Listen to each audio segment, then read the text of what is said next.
That's okay. No, it's good. This is a beautiful song I'd like to dedicate to Barbara and Bob. It's called Young at Heart. Beautiful song for Frank Sinatra.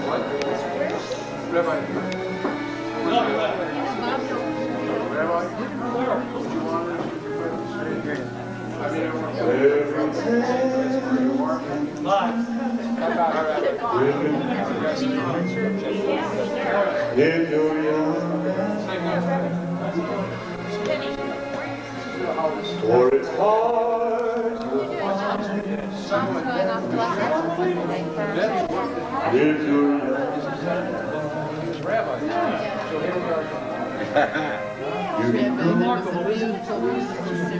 you never know. Every rabbi has to be right.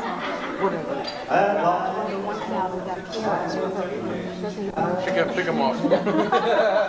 And love. Perfectly. Don't you know?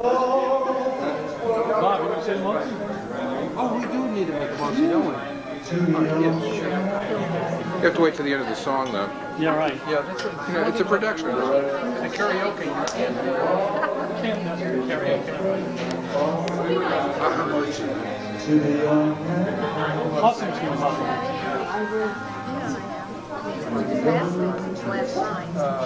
We never made that noise. But we had, we had the flashing lights. Yeah.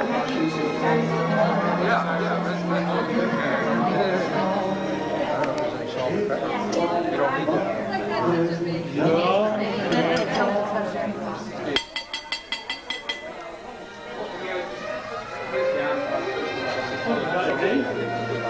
Going somewhere? Where you going?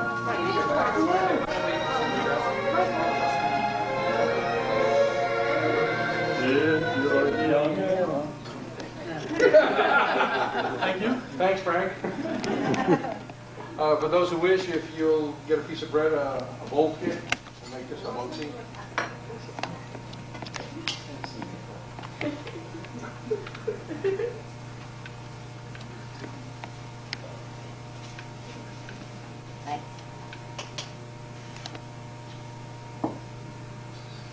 Baruch Ato Adonai Eloheinu melech haolam hamotzi lechem min haaretz. Now, press.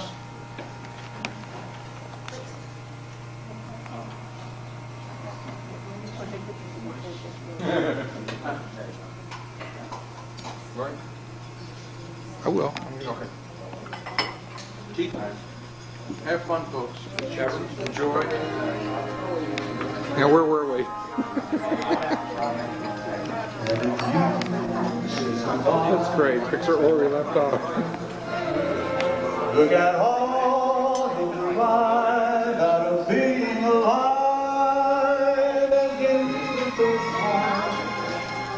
You have those sighs. Oh, very young at heart.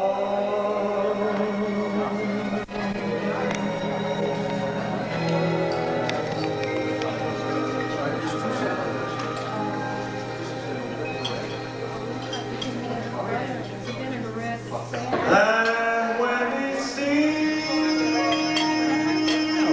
Bad idea? One fast sweep. I'll wait until you put the food in your mouth, just to embarrass you. I probably ought to walk forward. That makes more sense than backing up. I'm stupid. I'm going to do this backwards the whole night. your golden sun This is good. Now y'all stop eating. This is like all right. I'll leave you alone. I'm on my way. There we go. Just realized I'm making a lot of enemies tonight because I'm filming people while they're eating, and they don't like that. See? You didn't film it when I spilled this whole glass. No. Don't edit to the end though. Come on, do it again. Yeah. And you will. I will. absolutely will. We'll have some fantastic singers Yeah. there. Yeah.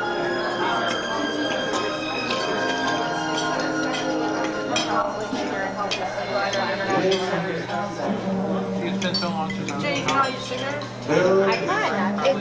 It's fine. It's not very good. doing more than one four courses that everybody has to do. Just get your specialized Like at you, they give you options. Then you can pick for each of your classes. What? Cream has science. Really short. Actually, I brought. I just wanted a few words.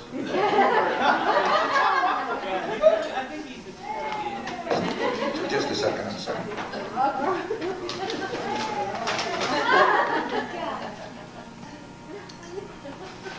Page 12. Page 8. Just a second here. Page 14. It's all upside down. I'm now totally embarrassed. I just wanted to say a few words. I can't do much for you, Barbara. I can do a few things about Bob because I've got some experience with Bob. I wanted to say something, so you'll bear with me if it's a little bit one-sided. It's not a toast. I can tell the Wolf side of the family from Barbara's side because Barbara's side is all holding their glasses up. The Wolf family knows better. Give them another 10 minutes, maybe we'll be ready. I'll drink for that. Yeah, right. Anyway, I wanted to say that when I see, this is along with it, when I see rain, I think of Bob. And it's not because it's gloomy or anything. It's a story that goes back to Poughkeepsie or Binghamton. I think it's Binghamton. I visited Bob in Binghamton many, many years ago when Debbie was small. And I was there for only a few days, and at that time he wanted me to see where he worked at the Jewish Community Center. I had a rental car, I was there on business. And I followed him, and we went to the Jewish Community Center. I saw his office, it was very nice. And then when it was all over with, he took off. He was going to go back to the house. He said, "You know your way back?" I said, "Absolutely not." So he says, "Well, just follow me." So I get in the car, and I'm following him, and he's driving like a maniac. He's going through these back streets, up and down through the woods. This is actually not, and this is snow, this is not rain, this is snow. I'm going through the woods, the trees the leaves are falling. All I remember is it was very hilly and very hard to keep up. And at some point I decided my life was in danger, so I slowed down. But not fast enough because I got pulled over.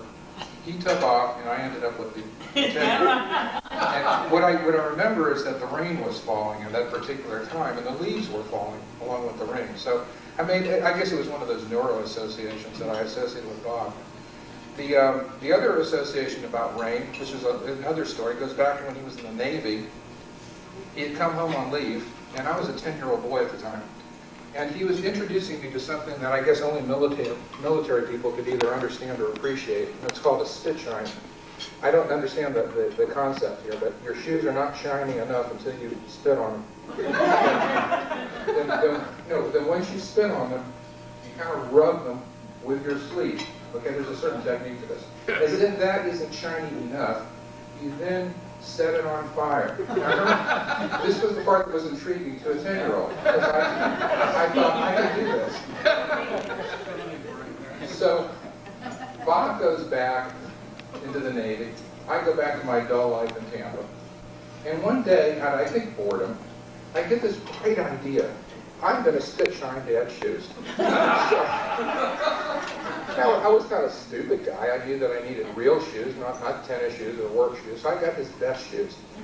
And the spitting part went fine. I mean, I had no problem. That was good. The flames. I mean, you see, the first thing, it wasn't fully my fault. I mean, there was a lot of threads. There were a lot of threads hanging loose, you know what I'm saying? So it's kind of like, it charred, the lace caught on fire. And anyway, in the midst of trying to do all of this, I also used up the very last of the matches. And I got the shoes back in the closet figuring Dad will never notice or smell it. But you can see it. So I went looking for another box of matches because I was concerned my mom would find out that the matches were gone. That would lead to an investigation of what could he possibly have done with them, maybe burn some shoes. So I figured I'll get on a bike, I'll go and get some matches. Well, I did, and I didn't have any money for the matches, so that sent me on a side trail to collect Coke bottles and refundable bottles to get enough money to go and buy the box of matches. I got the box of matches. I was very successful and diligent. At the end of that whole experience, I was coming back home. This is where you get to go on. On the way home, it started raining. All right, I slipped, the bike fell, the matches landed in a puddle. So when I think of rain, I think of Bob for that reason. It's a very long story. And then there was the time in Harrisburg. This is many years later. Bob and I were working together. It was not a particularly good time for Bob, and he was a little down. He had just come in for an interview. We were driving down Linglestown Road. Okay? And as we're driving down the road, he's driving, I'm in the passenger seat, and he says, you know, Murray, sometimes it just seems like no matter what you do, nothing goes right. And I had such profound wisdom. I said to him, you know, Bob, it's in your head. It's mind over matter. If you don't mind, it doesn't matter. He goes, yeah. He says, I've got all that positive thinking business down perfectly, but I'm telling you, you can positively think all you want. Some things just happen to you. And just as he said that, the lens falls out of his glasses. Is that right, Tom? Just then, it falls in his lap. It falls in his lap, lands down on the floor right next to the accelerator pedal. I'm trying to still make the best of it. I go, you know what, Bob? These things happen. You can't make an argument. You can't say that it's always this way. And just as I said that, the hubcap comes off the car and rolls off into the swimming. Am I right? Is that right? Past us, down the highway. Past us. It's going faster than you are. That's my damn hubcap. All right. So the last one is when I see tractors, I think of Bob. Tractors. So I know it sounds like a stretch, but the truth is, again in Harrisburg, it's the Christmas party for the company. There's 500 people there. I'm asking Bob, keep it low. You know Bob, everybody here knows Bob. He's not exactly the quietest guy in the world. I say, keep it low, low key, don't make a scene. Let's just get through this thing. All right, take it easy. Something happens to him. I don't know what it is, but he sees the crowd. He decides he wants to grab the microphone. He stands up in front of 500 of our colleagues, and I'm going, oh, God, now what? And he starts in on people who are in the agricultural center of Pennsylvania, and he says, what is this crap about tractor pulls? What do people see in this? Is this some kind of an intelligent sport or what? This is true. This is true. Murray So, immediately got transferred to Orlando. I made a request. So, it's time for the last. See, I want you to know that I've now moved to Phoenix. Okay? As far as we go. I've moved to Phoenix, and in Phoenix, they don't grow a whole lot of stuff. They don't need tractors. And it doesn't rain there. Yeah, I can attest to it. I haven't seen any snow lately, and certainly no falling leaves in autumn. So for all those reasons, you'd think I wouldn't think about Bob too often. But the truth of the matter is I do. I think about him and my brothers and my family all the time.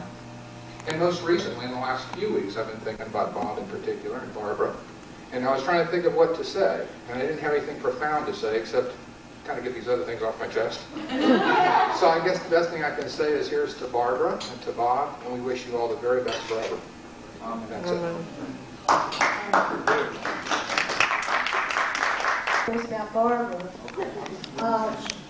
When we were young, Barbara always felt that Hanukkah was not enough for her, and she needed a little Christmas in her life.